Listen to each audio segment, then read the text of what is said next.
two. During the heat of the game, it's clear he's a champ when all else disappears. Rally the team with a wink and a cheer. He's the leader that everyone fears. Quickly, it's a real heater. Once my friend, he's a locker room leader. In the chaos, he's the center, turning us into believers.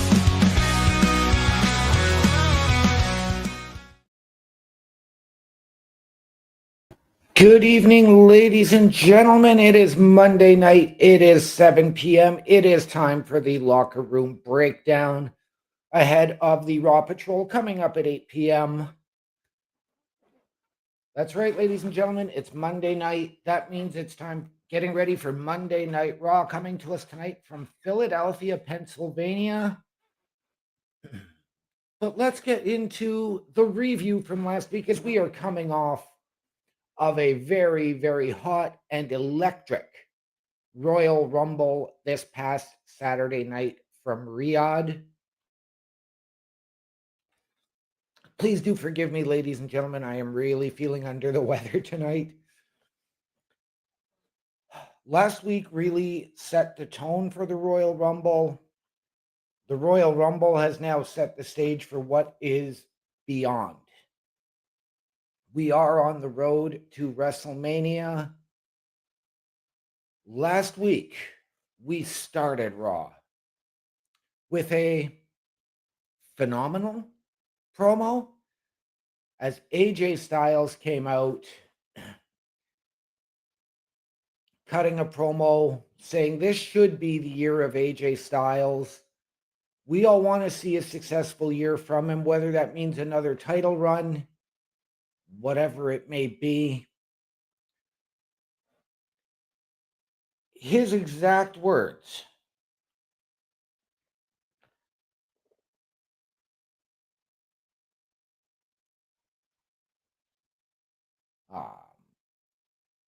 Sorry, I cannot find his exact words. We were expecting an interruption. We weren't sure if it was going to be Gunther or who, but I don't think any of us predicted CM Punk coming out. Normally, to see these two battle on the mic would have been awesome, and it was a great promo, great back and forth.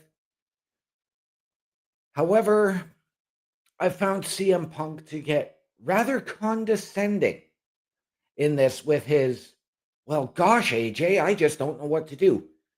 This isn't the Batman TV show from the 1960s. You're not Adam West. You are CM Punk. You are talking with one of your peers, a guy who has been in the business as long as you have. And yes, you were showing respect, but well, gosh, AJ, I just don't know what to do, did not sit right with me.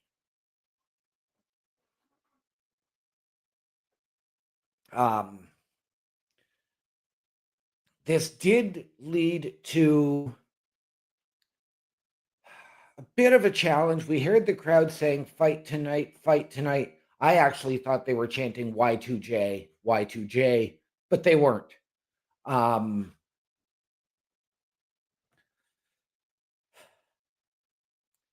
So even AJ said, if we are to fight tonight, I want this to be about the respect. And Punk said, well, if we're going to fight tonight, then I want to make this right. And I want to put the World Heavyweight title on the line because I am a fighting champion. And the match was made for our main event of last Monday Night Raw.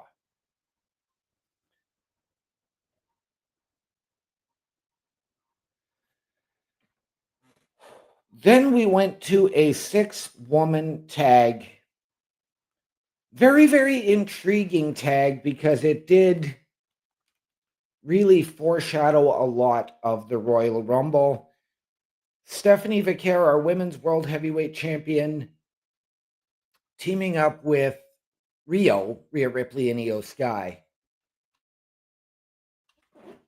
against the Judgment Day's Liv Morgan, Raquel Rodriguez, and Roxanne Perez.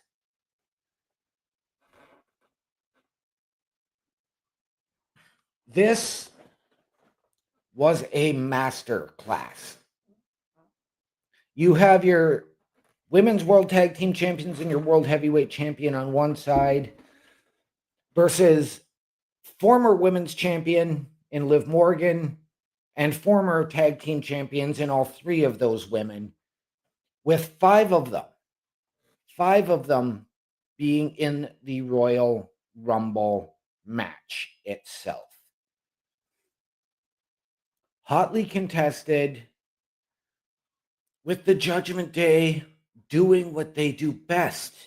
And this is where I think having the experience of guys like Finn Balor and JD McDonough to really coach these women on the art of tag team wrestling, even though they are former tag team champions, all three of them, they cut the ring off. They dominated.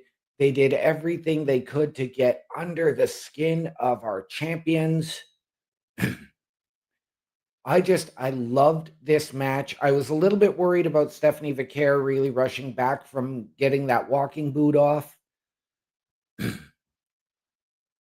But it was a great, great match. The team of Rio and Stephanie Vaquer did come out on top.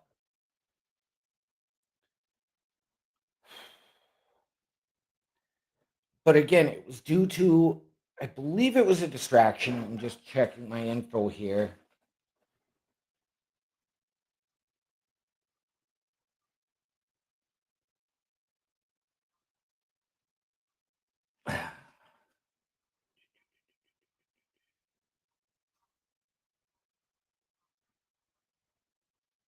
No, nothing there.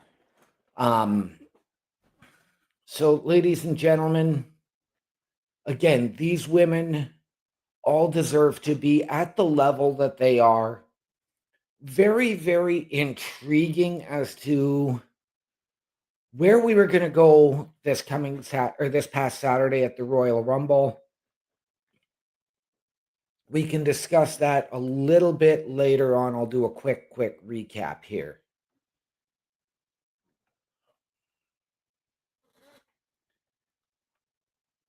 Up next, we had the Vision. All of the Vision, including Braun Breaker, who had his suspension lifted to have a face-to-face with Adam Pearce.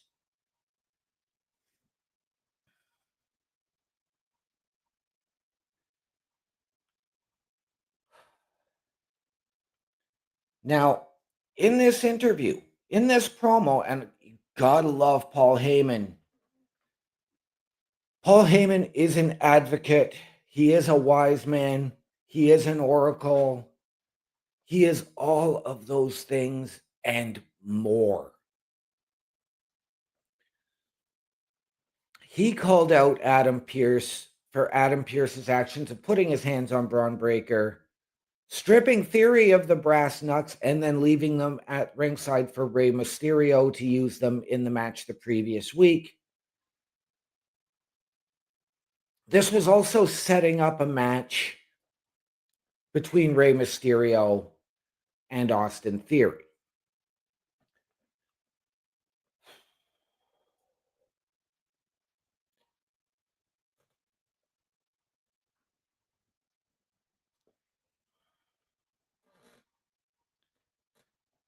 This match was adequate at best.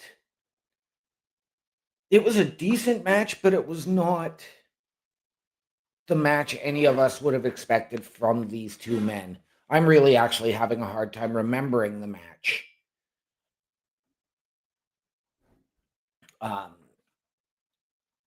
In the end, Austin Theory did pull off the victory because of interference from the Vision.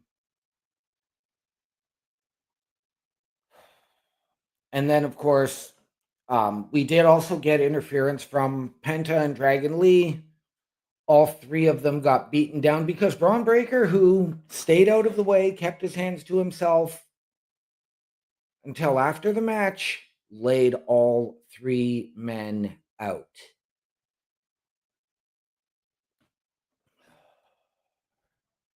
I do apologize, ladies and gentlemen. Like I said, I am really not feeling well here tonight. So before we continue, I am going to have you take a look at how you can help us.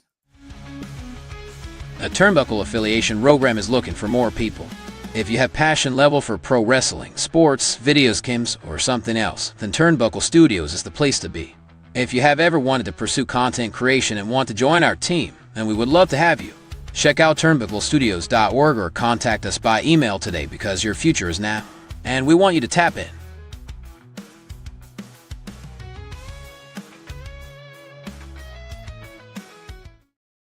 And ladies and gentlemen, if you have ever wanted your break in podcasting content creation, a potential collaboration, or to help us out behind the scenes, turnbucklestudios.org is the place to be for all your Turnbuckle affiliation program needs. Hit that join button, send us your credentials, tell us how you can help us, how we can help you, and we can sit down as a collective and figure out the right fit. Up next, ladies and gentlemen,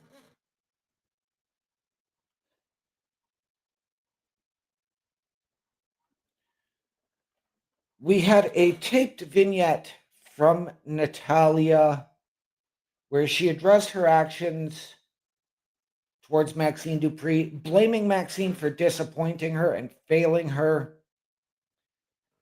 and saying that Natalia elevates, Natty decimates. We are starting to get the Natty that we saw starting at Bloodsport last year, WrestleMania weekend, and going through her time in AAA. I am here for it. When we get that showdown, when we get that match, I don't know. But I am hoping it is going to be sooner than later.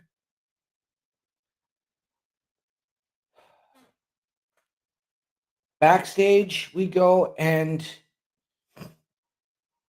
Raquel Rodriguez and Stephanie Vaquer continued their brawl, scrapping back and forth, weapons, everything, you name it. If they could be thrown into it, they were. This required security once again to get involved and break them up, with both women screaming at each other. Then we come to a sit-down interview with Michael Cole and Gunther.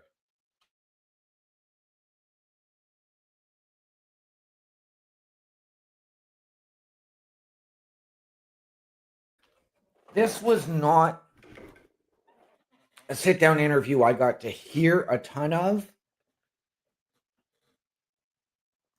but Gunther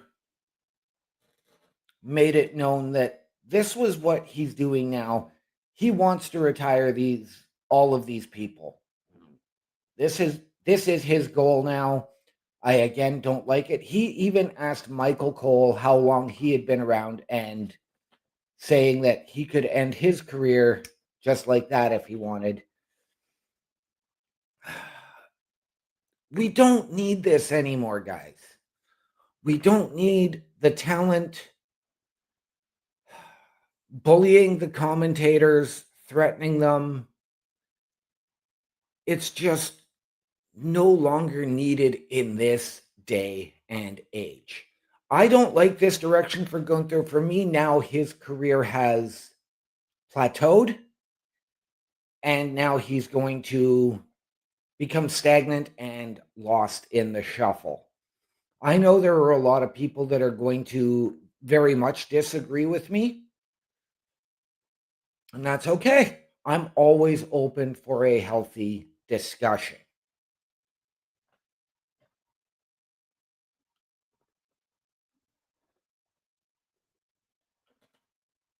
Up next, a fantastic match. A fatal four-way tag team #1 contenders match to see who would face the Usos. The Alpha Academy, who we haven't seen on TV wrestling in quite some time, The Creed brothers, who were only starting to get back on TV after quite some time away. The New Day, which, if there's one team I could have left out of this match and put somebody else in, it's the New Day. You could have gone with the War Raiders. You could have gone with somebody else. And Los Americanos, Rayo and Bravo. This, ladies and gentlemen, was a tag team wrestling clinic.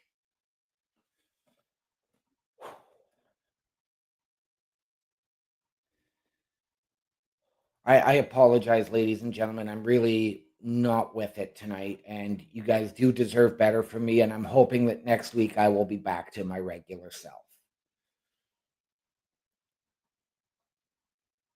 But eventually, Otis and Tozawa won. I don't remember any team having real clear control over everything.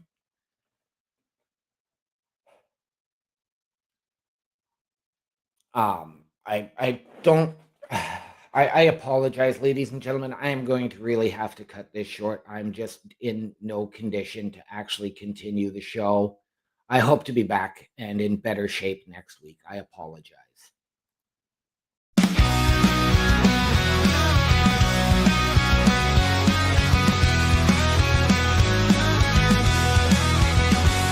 In the locker room, a guy you'll find loves bad hockey, teams can't deny. His best friend is just a hand so true, loyal until his friend goes number 2.